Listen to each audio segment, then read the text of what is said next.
Bienvenidos a Rumbo a Jerusalén, un estudio profundo de la lección de escuela sabática con el profesor Luis Enrique López.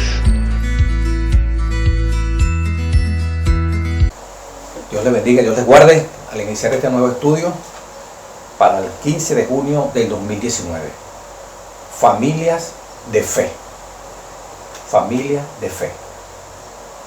Hebreos 12:1-2 dice, por tanto, corramos con paciencia la carrera que tenemos por delante, puestos los ojos en Jesús, el autor y consumador de la fe, el cual por el gozo puesto delante de él sufrió la cruz, menospreciando lo oprobio, y se sentó a la derecha del trono de Dios. La cita bíblica para recordar este sábado 15 de junio del 2019. Lección número 11.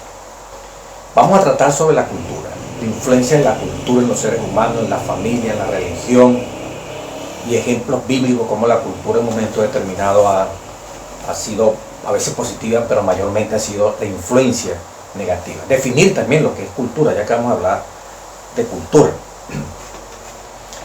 Vamos a repasar, por ejemplo, vamos a ver el día domingo 9 de junio, retener lo bueno, que en otras palabras, cuidado con la cultura.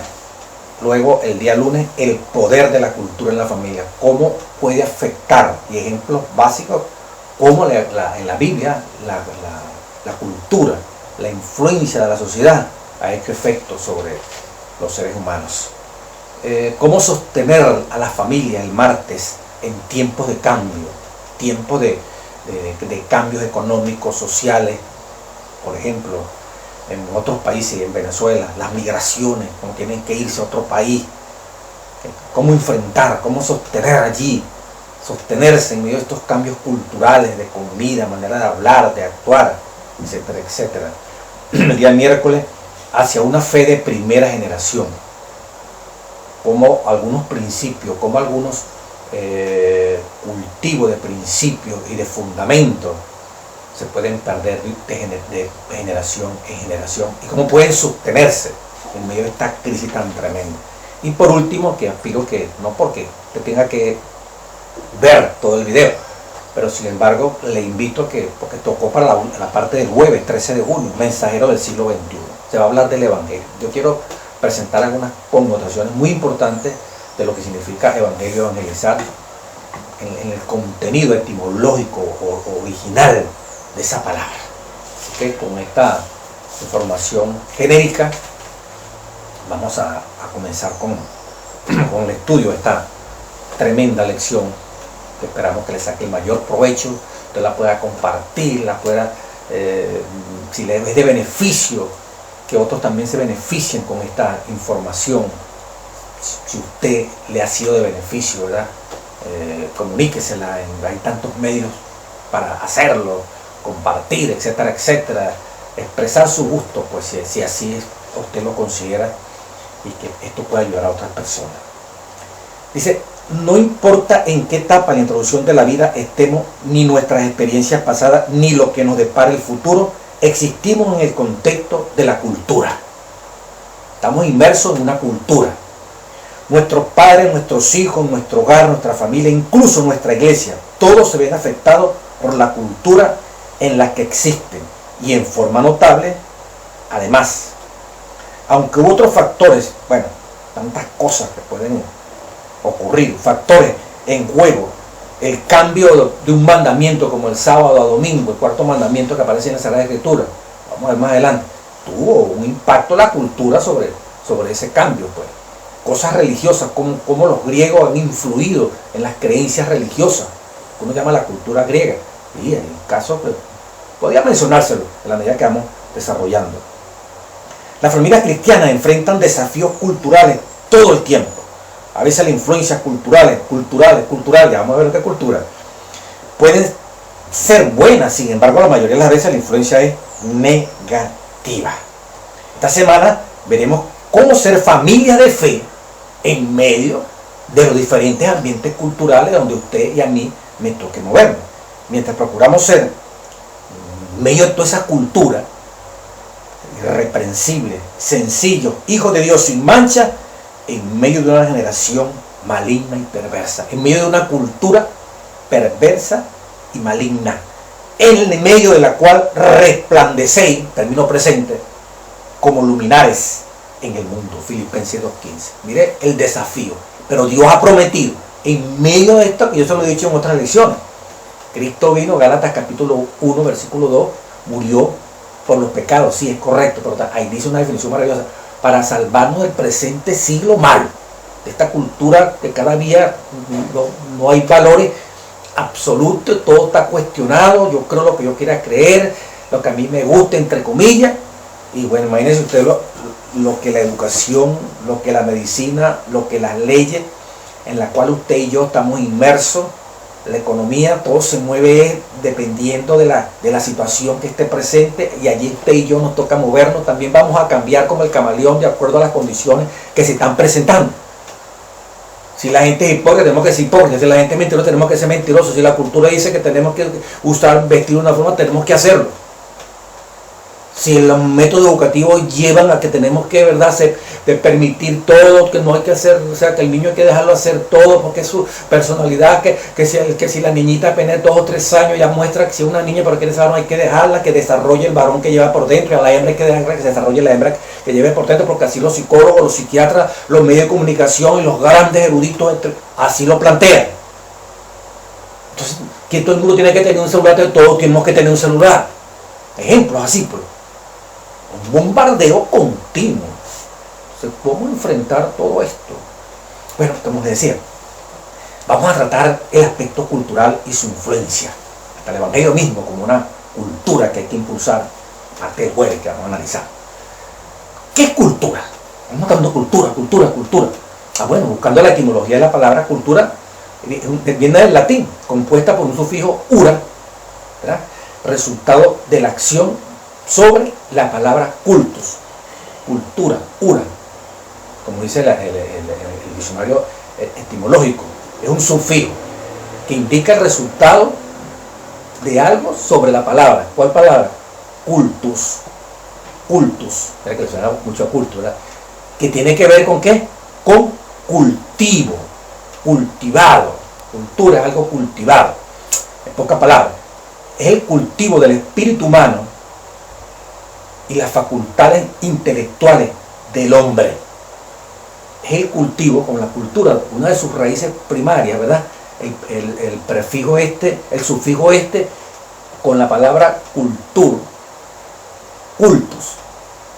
Cuando se une cultus con ura es el sufijo. La acción sobre ¿qué? Sobre la palabra que es culto, y la palabra es cultivo. Entonces, cultivado. Algo que se cultiva, de ahí viene la fruticultura, cultivo de la fruta, ¿sabes cómo es? Agricultura, floricultura, todo eso es un suelo que es culto, un suelo cultivable, pero aplicado a nosotros los seres humanos, es bonito lo que es la definición de cultura, ¿verdad? Es el cultivo del espíritu y las facultades intelectuales del ser humano. Esta palabra se fue desarrollando hasta colocarla entonces como se asocia con civilización, con progreso, como dice la civilización griega, la cultura romana, la cultura europea. Pero al final es el cultivo de las facultades espirituales e intelectuales de un individuo, pero que la suma de los individuos, de ese cultivo espiritual o de intelectual, va a caracterizar a una nación, a un continente, a un pueblo, a una tribu. Cultura, lo que cultivamos aquí. Ahí viene la palabra también culto de congregación. Es el cultivo del espíritu, cuando se asocian las personas para crecer en el espíritu, y así el cultivo de cualquier, va a ser la palabra culto. El cultivo del cuerpo, el culto al cuerpo, por ejemplo, cuando la gente cae en esa experiencia. Una persona culta, que dice, viene la palabra cultura, ¿verdad? Se ha cultivado intelectualmente tremendamente. Entonces, esa persona es muy culta.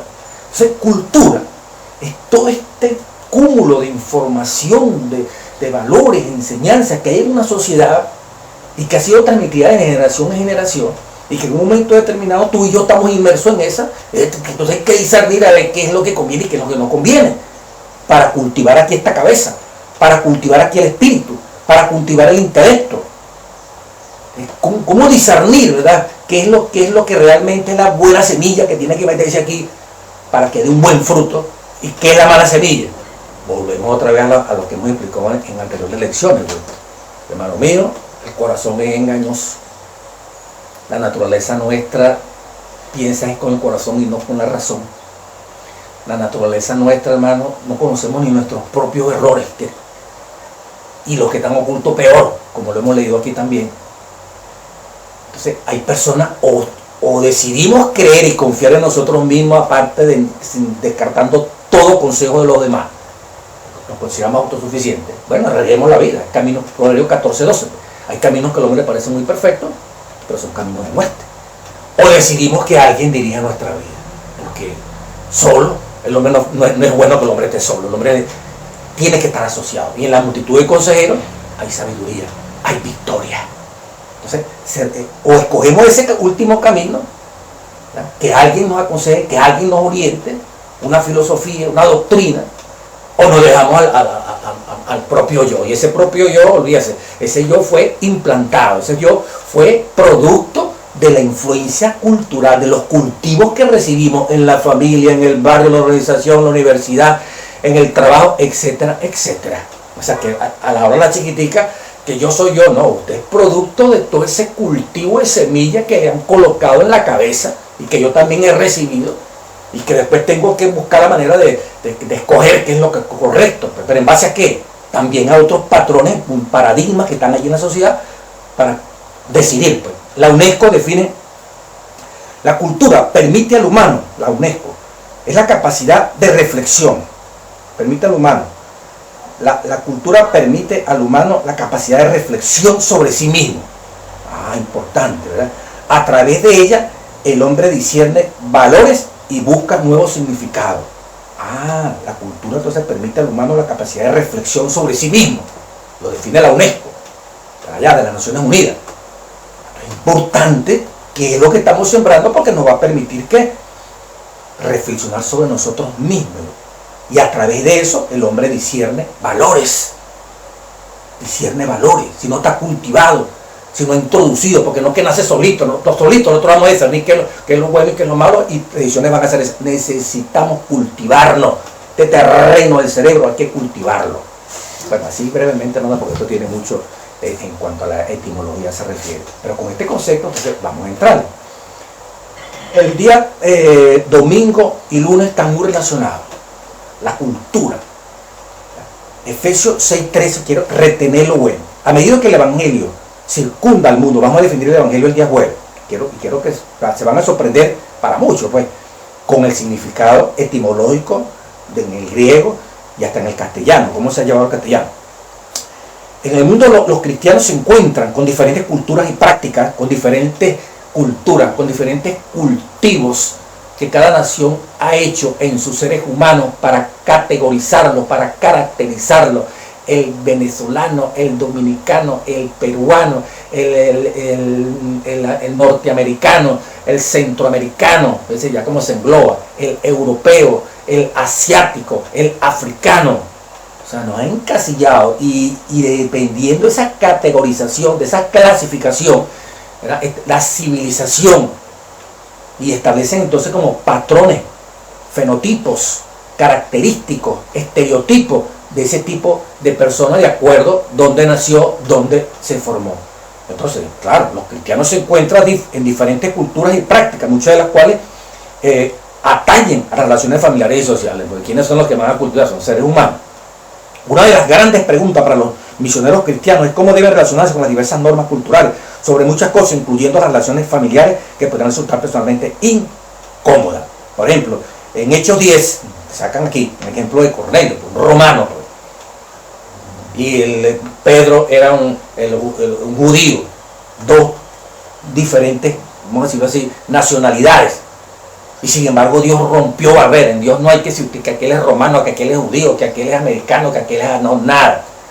Dios, viendo la conducta de este hombre que no tenía nada que ver con la Biblia, los 10 mandamientos, el Nuevo Testamento, el Antiguo Testamento especialmente, Dios viendo la generosidad, la manera como el tipo era como militar, correcto, honrado, respetuoso de lo que él creía, Dios hizo posible que se le apareciera un ángel y mandara a buscar a un misionero como era Pedro. Usted puede leerlo allí, Hechos 10, 1 al 28, 34 y 35, para que Pedro, nada menos y nada más, fuera a llevarle las buenas noticias extraordinarias de lo que significa la palabra evangelio.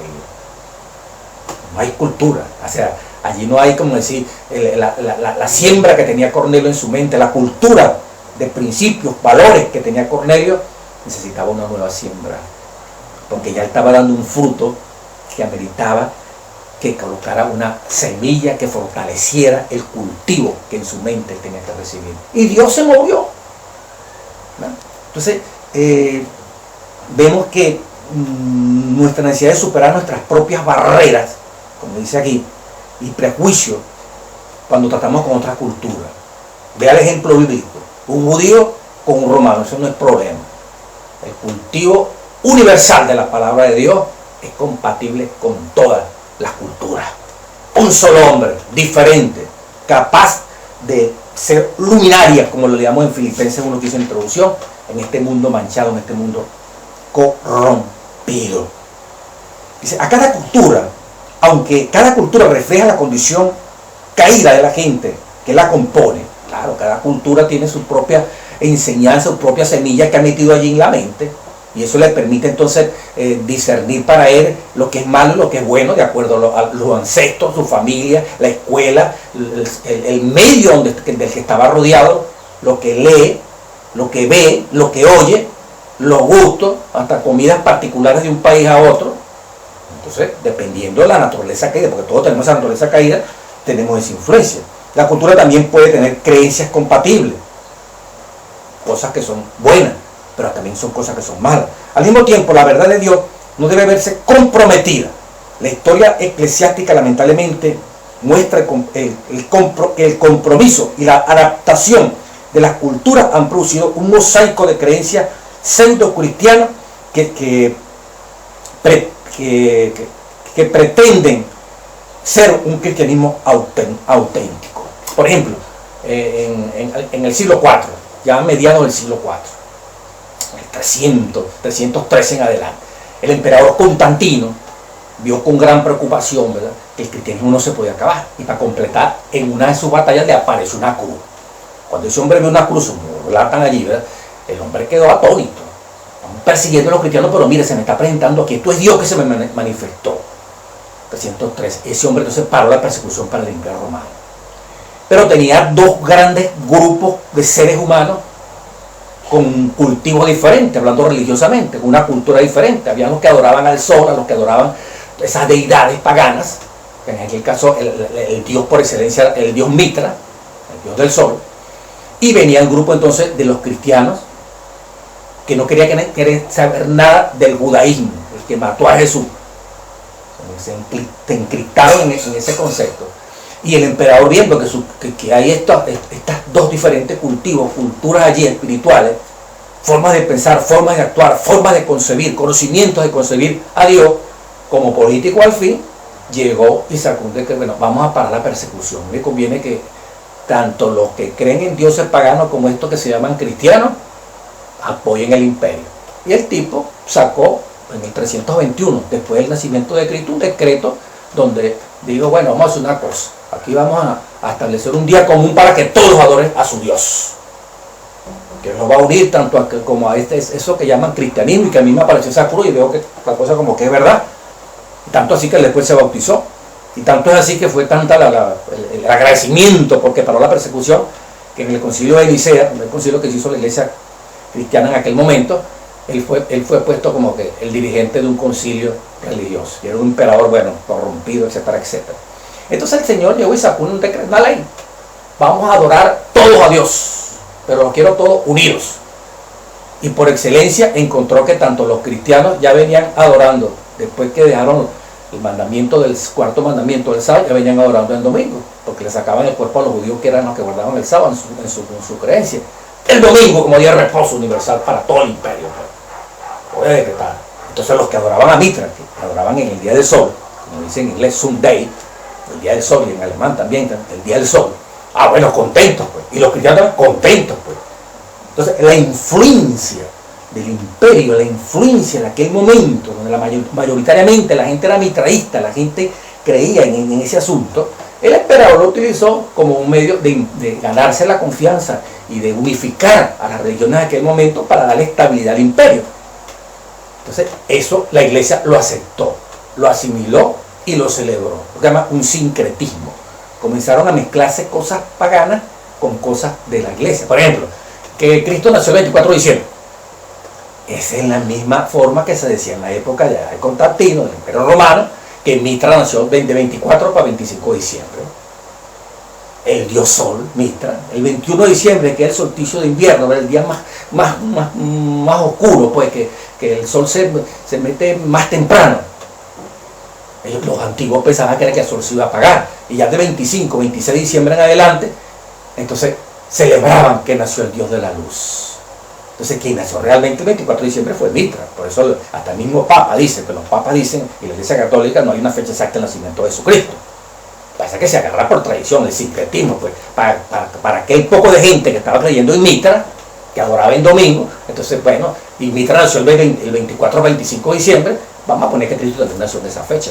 Pero claro, Cristo tuvo que haber nacido un día, una fecha, una hora, aquí en el planeta Tierra, y eso lo celebramos y lo recordamos y nos sentimos maravillosos, pero no es esa fecha exacta. Cómo la cultura, ¿ves? Cómo el predominio de ese cultivo de creencia espiritual afectó a la iglesia en ese aspecto. Y así también muchas malas costumbres fue dentro de esta sociedad. El día lunes, dice el poder, bueno, Efesios 6:13.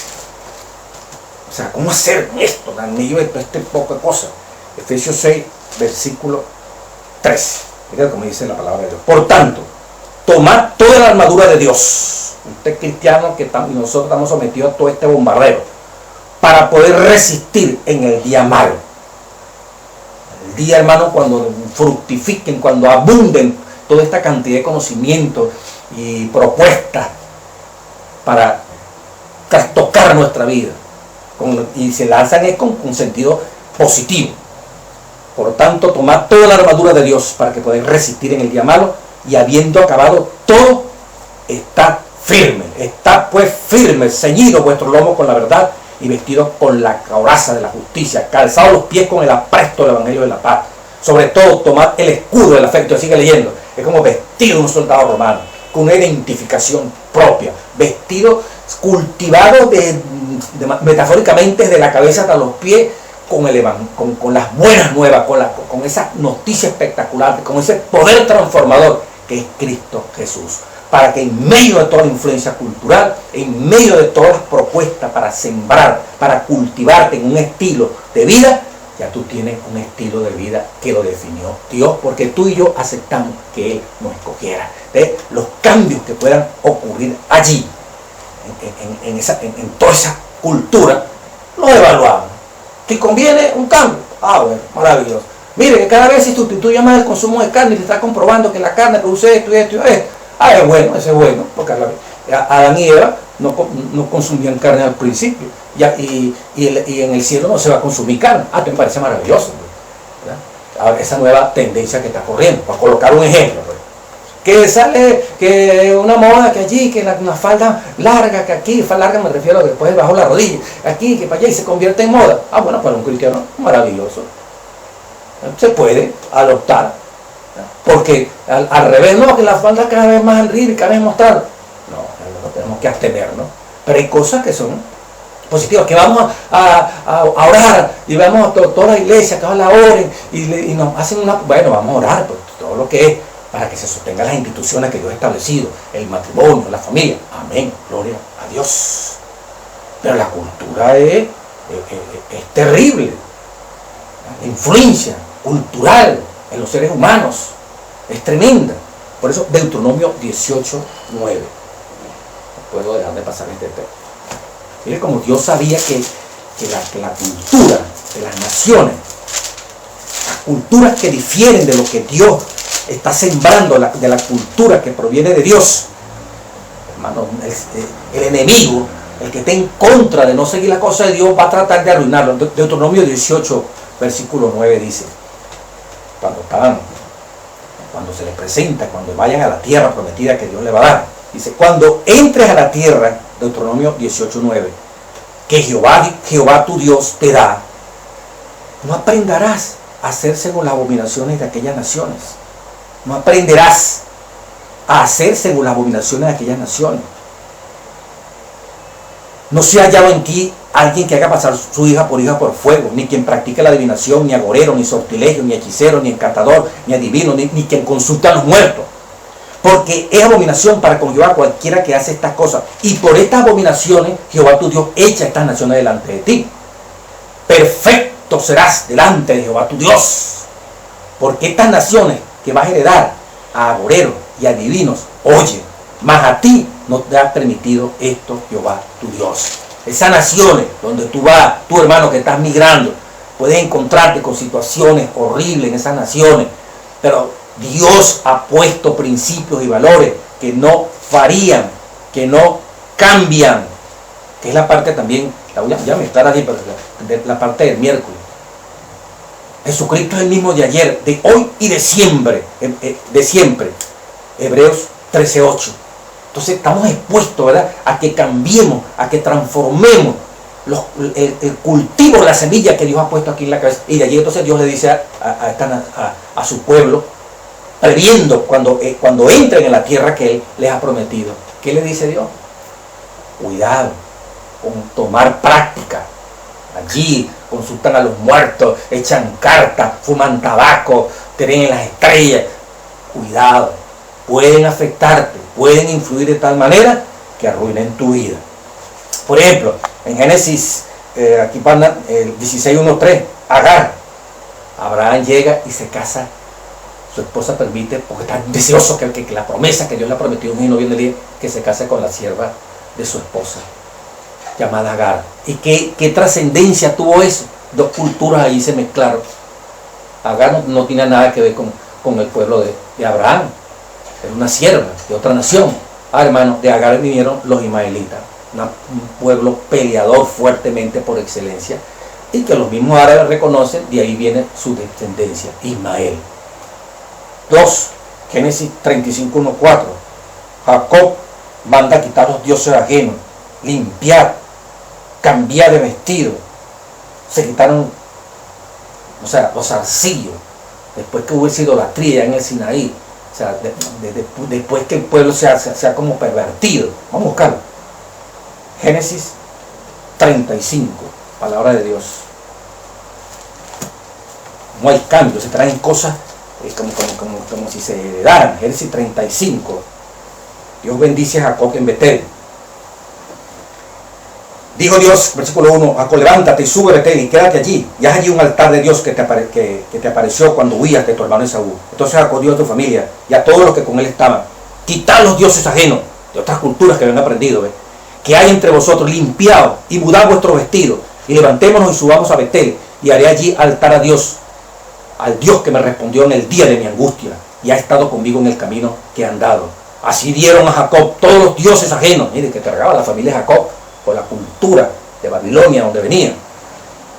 Así dieron a Jacob todos los dioses ajenos que habían poder de ellos, y los zarcillos que estaban en sus orejas. Todo eso era producto, zarcillos, prendas, todo eso era producto de esos dioses ajenos, y que no correspondía con la enseñanza que Dios estaba dando aquí. Estoy leyendo Génesis 35:4. Y Jacob los escondió debajo de una encina que estaba junto a Siquem.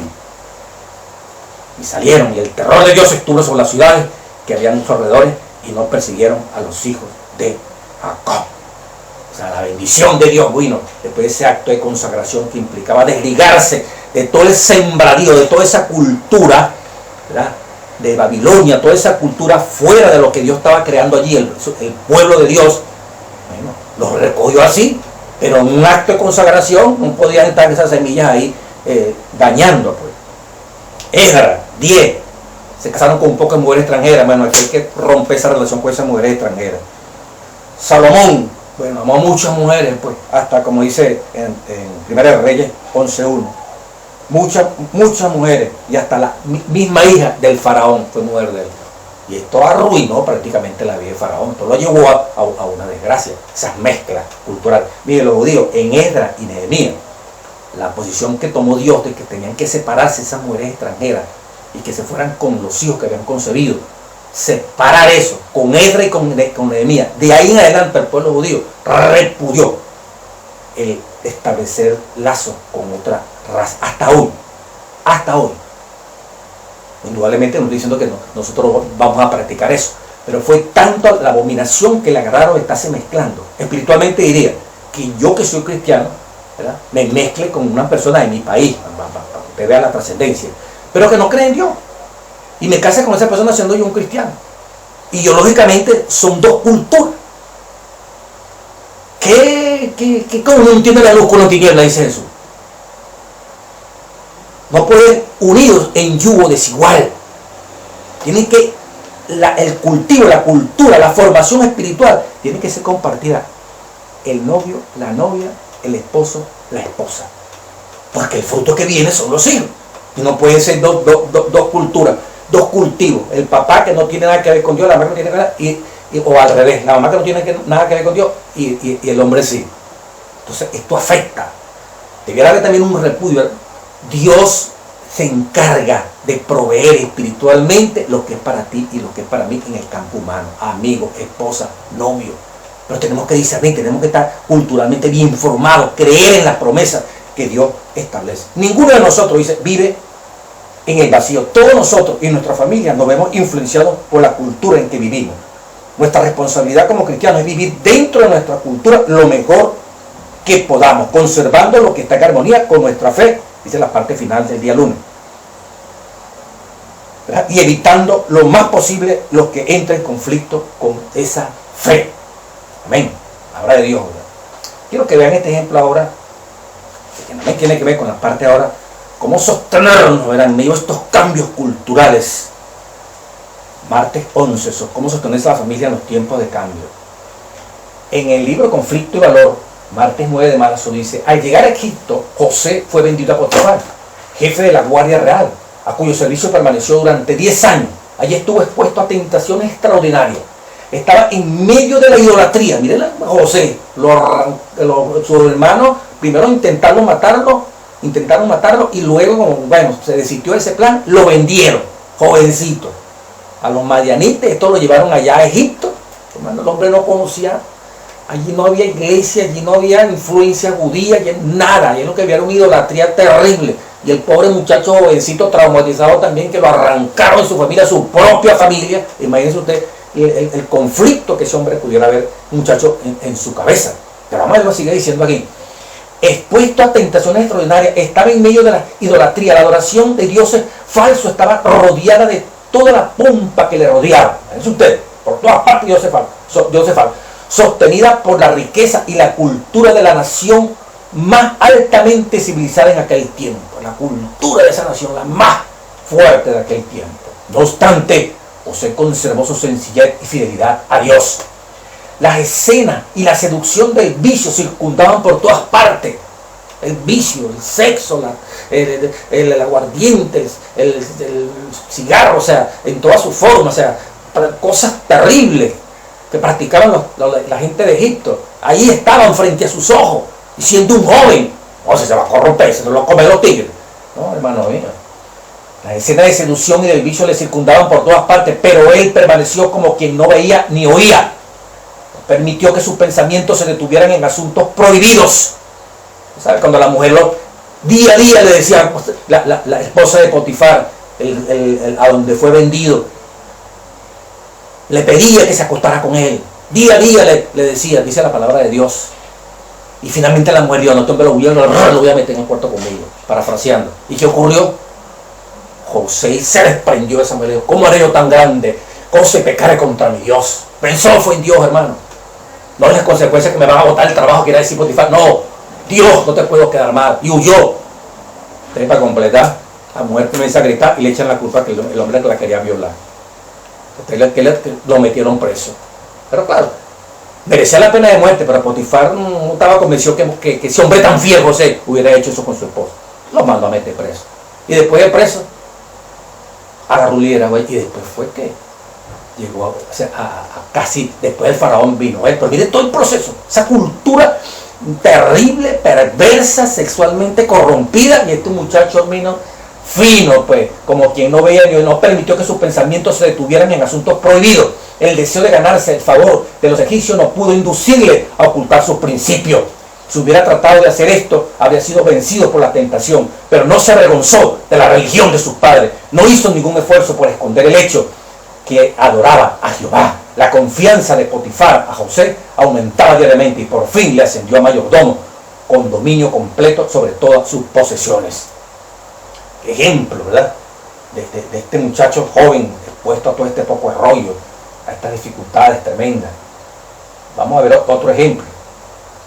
En la historia de los profetas, capítulo 39, en la corte de Babilonia estaban representados de todas las tierras, hombres de todas las más encumbrados talentos, hablando de Daniel y los amigos de Daniel, de los más ricamente favorecidos con dones naturales, quienes poseían la cultura más amplia que el mundo pudiera otorgar, los tipos más letrados, los más eruditos, pues, en todas las áreas de la ciencia.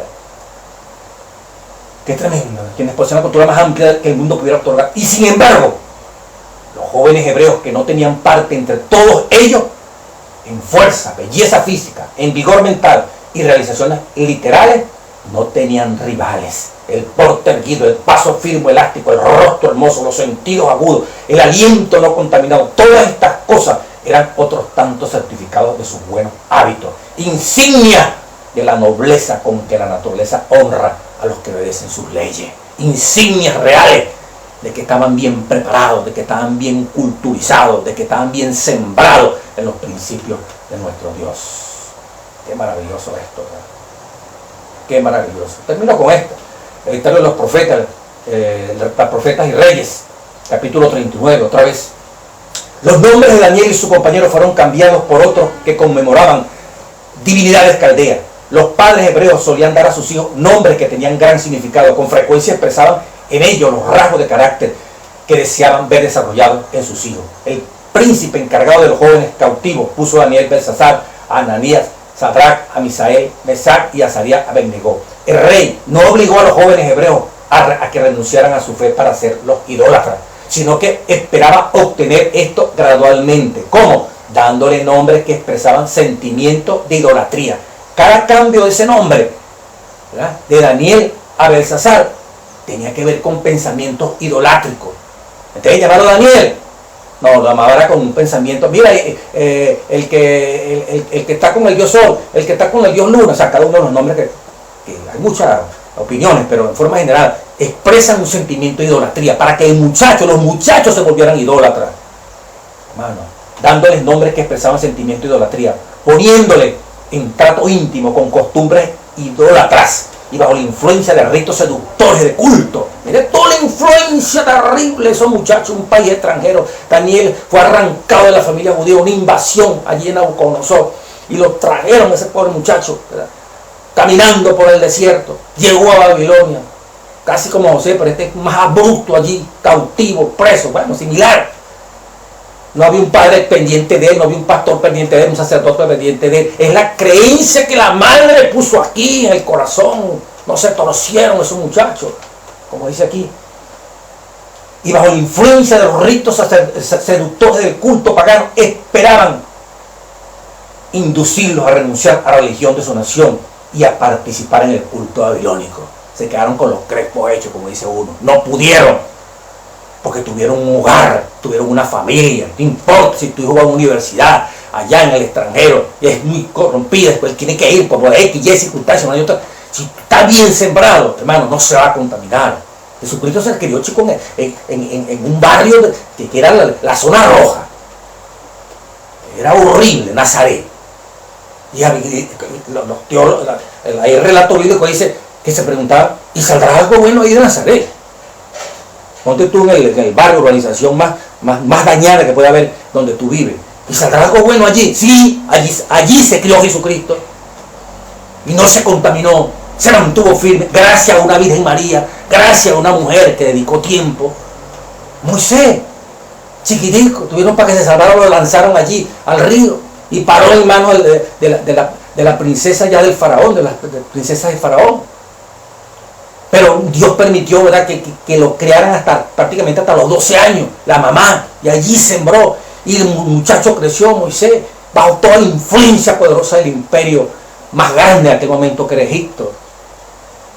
Pero hermano, ese hombre mantuvo aquí principios. Cuando le tocó Dios llamarlo, estaba impregnado de esa semilla que aparentemente casi educado en todo lo mejor de la fama de Egipto, pudiera arrancar los principios, pero no pudo, sintió dolor por su cuerpo. Al principio trató de liberarlo a los golpes y mató a aquella persona de Egipto. Tuvo que huir 40 años para Dios preparándolo en la universidad del desierto, y luego lo llamó. Y ya cuando este hombre era humilde, ya no sentía la prepotencia de ser uno del lado del faraón, en el sentido de que estaba muy educado. No, todo eso lo echó por tierra, como decía el apóstol Pablo. Todo esto doy por perdido después que conocí a Jehová. Y así lo agarró Dios y lo llevó. Ahora sí, vas a ser libertador, no por la fuerza, no con espada, ni con espíritu, sino con ¿qué? Con el poder del Espíritu Santo. Y bueno, yo te conoce la historia. Bueno, todo esto estamos diciendo, hermano, que aquí no hay rollo, hermano. Aquí, que mire, si estamos con Dios, los hombres soportan todas estas influencias culturales horribles que pueden suscitarse. Ahora, cuando Abraham dijeron, vete, tú tienes tu parentela, en esa parte del día martes, en Génesis 12:1-5, a la reina Esther, fue criada por Mardoqueo, ¿verdad? Daniel, Ananí, Misael, los muchachos estos jóvenes que estamos diciendo aquí, pues dice aquí, Satanás explota el trastorno que conllevan los cambios. Por eso, hermano, donde tú estés, cambio de familia, ubicación geográfica, hermano, si usted tiene una buena cultura, si usted tiene unos buenos principios, la cultura de la casa donde usted está allí residenciado, el barrio donde usted vive, la universidad donde usted está, no lo va a afectar tan poderosamente que usted quite, como decía en la definición de la UNESCO. La cultura permite al humano la capacidad de reflexión sobre sí mismo. Esa semilla que fue sembrada por Dios le permite a usted una reflexión sobre sí mismo, tomando el concepto de la UNESCO. A través de esa reflexión el hombre discierne valores y busca nuevas significaciones. Discierne la cultura, permite discernir valores. Pero ¿qué cultura tenemos nosotros? La pauta que marca la televisión, la pauta que marcan los amigos y las amigas que se echan palos, que ven cerveza, que ven bailando. Esa cultura es la que tenemos. O es la cultura que viene del cielo, que permite producir hombres como José, que permite producir mujeres como Arasa, como la reina Esther, inquebrantable en medio de aquella corrupción terrible, fuera de la influencia familiar, sin amparo de pastor ni de iglesia. José, Daniel, sus hijos, Moisés, mostraron al mundo, para no colocar a Jesús porque es la excelencia por excelencia, hermano mío, que la cultura puede ser terrible. La semilla para destruir lo que Dios ha sembrado puede ser terrible. Pero hermano, Filipenses 4:13, todo lo puedo en Cristo que me fortalece. Y al revés, Juan capítulo 15, Jesús dijo, sin mí nada podéis hacer. Sin mí no vas a poder enfrentar esa tentación tan terrible de una música que te hace bailar, de introducir en la iglesia una música indebida, que lo que vas a alborotar a la gente, lo que la gente quiere emoción, la gente quiere batería, la gente quiere guitarra eléctrica, ese punto ahí aburrido. No, queremos algo que nos mueva, casi tipo como nuestros hermanos pentecostales. No, pero cuando hay principio, Dios se mueve en la solemnidad, en la paz, en la tranquilidad. Cuando nos vamos a cultivar, la palabra culto y también tiene que ver con cultura, con cultivo. Cuando nos vamos a cultivar espiritualmente, tenemos que hacerlo en tranquilidad. Si usted va a cultivar físicamente la tierra allí, a lo bravo, a lo guapo, ahí dándole, hermano, la cosa, ahí se le van a escapar piedras, ahí va a quedar ese terreno no bien compactado. Y las maticas que van sembrando no se pueden estar ahí como se moviéndola y desburungando aquella tierra, dándole para allí y para acá, porque se le mueve la raíz, se vuelven inconstantes y se puede dañar el asunto. Entonces, la única manera de combatir todo esto, ¿verdad?, donde aparentemente todo se está haciendo casi ilícito, donde lo bueno llaman malo y lo malo lo llaman bueno. No, échate un palito, no, fumate aquí, no, pues vamos al cine a ver una película, no, poner la pornografía allá en tu casa, pues por ese rollo, por lo menos lo estás haciendo con otra gente por allí. Sí, porque esa es la costumbre aquí, esa es la costumbre, esa es la cultura. Bueno, si esa costumbre colide, choca con los principios, tú tienes que estar pila. Pero ¿cómo sé yo cuáles son los principios? Bueno, tengo que pedirle a Dios que me permita leer, estudiar, estar atento, ¿verdad?, a lo que quiero ser cultivado. Quiero aprender de flores, tengo que estar atento a la gente que enseña de flores. Quiero aprender de astronomía, tengo que estar atento y cuidadoso a aprender de astronomía. Tengo que aprender de horticultura, de las hortalizas, el cultivo de las hortalizas. Tengo que estar pendiente cómo es el asunto. Bueno, tengo que aprender espiritualmente a tener puntos de referencia espiritual. Tengo que estar atento, tengo que estar pendiente, para que entonces esa semilla, ese cultivo que es la cultura, me permita. Un momentico, me están metiendo gato por liebre. Esta no es, como el dicho esa que dice, esto no es una liebre, me están metiendo un gato. No todo lo que brilla es oro, no, eso no es oro. Lamentablemente eso no es oro, eso es falso. Pero como esa capacidad de salir, como dice la UNESCO, hermano, tiene que ir en base a una siembra que se nos ha hecho. Entonces, ¿cómo sostener las familias en ese cambio? Hermano, Hebreos 13:8, ya lo dijimos al principio. La palabra de Dios no cambia, los principios son inmutables. Proverbios 16:1-3, por ejemplo, ¿cómo mantenerse en ese proceso? Proverbios 16:1-3.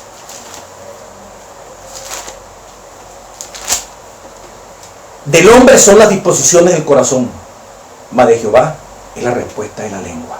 El hombre propone, Dios dispone. Cuando usted y yo estamos en la mano de Dios. Otro concepto. El corazón del hombre piensa su camino. Proverbios 16:9. Mas Jehová endereza sus pasos. En una traducción dice, el hombre planea su futuro, pero Dios le marca el rumbo. Qué bonito, ¿verdad? Dios endereza. Estamos torcidos. Bueno, contrólame, Señor, porque yo no confío en mí mismo, ni confío en aquello. No. Pero si tu palabra lo dice, aun cuando el cambio de sociedad que le tocó vivir, el lugar donde usted está metido, que nunca hubiera querido estar allí, pero la circunstancia hace posible que usted allí, en otro país, en otro barrio, en otro lugar dentro de su mismo país, en un sitio que no es el más adecuado para educativo, pero sin embargo Dios permitió las condiciones allí en el hogar. Bueno, es allí donde tiene que estar, así como Jesús, pues bueno, tiene que estar en Nazaret, pero no es que fuera lo ideal, pero bueno, le tocó formarse allí, pues. Si usted y yo tenemos un buen cultivo de principios y de fundamentos, hermano, somos más que vencedores. Y, como dice Isaías 30, un momento, ¿verdad?, que aquella cosa está atacando fuertemente, la presión cultural. Señor, ¿qué hacer? Y me confundo. No, hermano. Isaías 30:21. Entonces tus oídos oirán a tus espaldas palabra que diga, este es el camino, andad por él.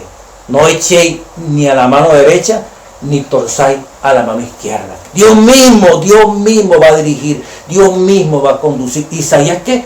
30:21. Tienes asunto de religión o de que la iglesia, no, es lo que dice la palabra de Dios. Él va a enderezar.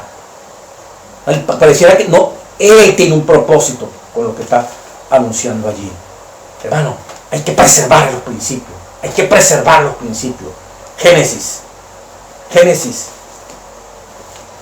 18.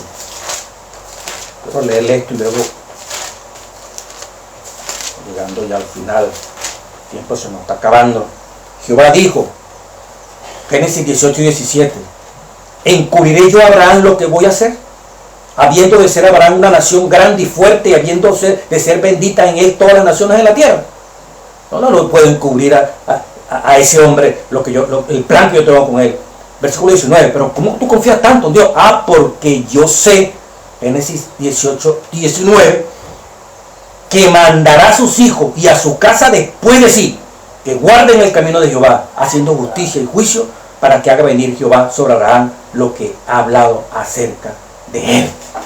Qué maravilloso, ¿verdad? Dios confiaba que este hombre iba a transmitir a su descendencia los principios, la cultura espiritual fuertemente que Dios estaba implantando en el corazón de este Señor. En el libro de Educación, capítulo 20, dice, Dios llamó a Abraham para que fuera maestro de su palabra. Lo escogió para que fuera padre de una gran nación, porque vio que el patriarca instruiría a sus hijos y a su casa en los principios de su santa ley. El poder de la enseñanza de Abraham se debió a la influencia de su vida. Oiga esto. Formaba parte de su casa más de 1000 personas, muchas de las cuales eran jefes de familia y no pocas recién convertidas al paganismo. semejante casa necesitaba de una mano firme que estuviera al timón. Los métodos débiles y valientes no servirían. El Señor dijo de Abraham: yo sé que mandará a sus hijos hasta las generaciones. En esta transmisión de los conocimientos, ¿verdad?, por parte de Abraham, cómo transmitir esa cultura, ese cultivo. Pero dice la parte del miércoles, hacia una fe de primera generación. ¿Qué crisis de fe surgió en Israel después de la muerte de Josué? O sea, ¿cómo se puede perder estas cosas? Dice Jueces 2, y lo sepultaron a Josué, versículo 10. Y toda aquella generación también fue reunida con sus padres, todos los contemporáneos con Josué. Y se levantó después de ellos otra generación que no conocía a Jehová, ni la obra que él había hecho por Israel. Dejaron a Jehová, el Dios de sus padres. Después que murió Josué y todos los que estaban con Josué, se levantó una generación que ignoró todo lo que se había sembrado. Versículo 16. Y Jehová levantó jueces que los librasen de las manos que les despojaban. Pero tampoco oyeron a sus jueces, sino que fueron tras dioses ajenos. Cuando dice el versículo 18, y cuando Dios los levantaba jueces, Jehová estaba con el juez y los libraba de mano de los enemigos, porque Jehová era movido a misericordia por los gemidos a causa de los que oprimían y afligían. Mas acontecía que al morir los jueces, ellos volvían atrás y se corrompían más que sus propios padres. ¡Qué terrible esto! Después que mueren esos líderes, y aquí habla entonces de la situación que ocurre en muchas iglesias, pues. Los estudios sobre cómo se transmiten a las generaciones posteriores los valores y las creencias en organizaciones como las iglesias muestran que los fundadores tienen un nivel muy elevado, los fundadores de iglesias, de compromiso con las creencias. Fueron los primeros que las defendieron. En una o dos generaciones, muchos pierden de vista los principios detrás de los valores. Quizás estén de acuerdo con la organización, los que van después que se murieron los fundadores, pero a menudo por costumbre. En las generaciones posteriores, los hábitos tienden a cristalizarse en tradiciones. La pasión de los fundadores ya no está presente. Ser cristiano es más que pertenecer a una organización con una historia o un dogma. La verdadera fe no es algo genético, no es algo que se transmite naturalmente de una generación a otra. Cada uno necesita conocer a Cristo.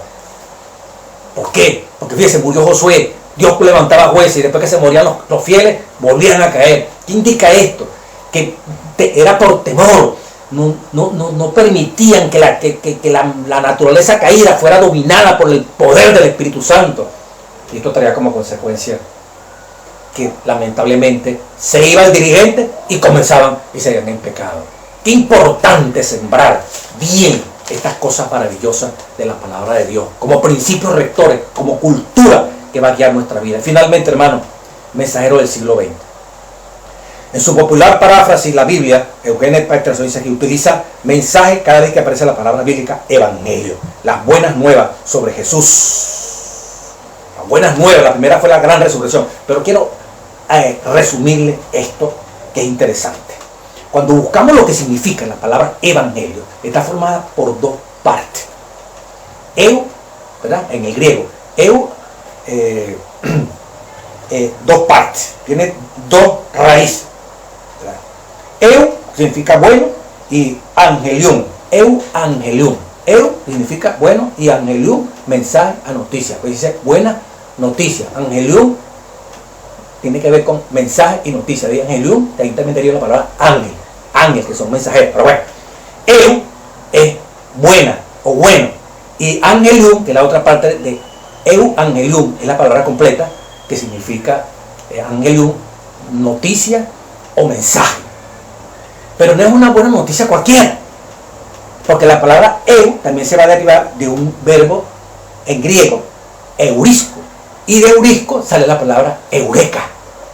Y eureka es aquella expresión de Arquímedes cuando descubría fórmulas, por ejemplo la cosa de los fluidos. No lo digo por el tiempo, explicar ese principio. Eureka, lo he encontrado, es fascinante, lo he hallado.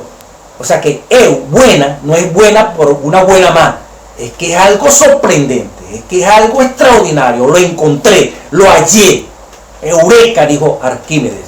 Bueno, evangelio significa buenas, pero no buenas cualquiera, no una más de las buenas.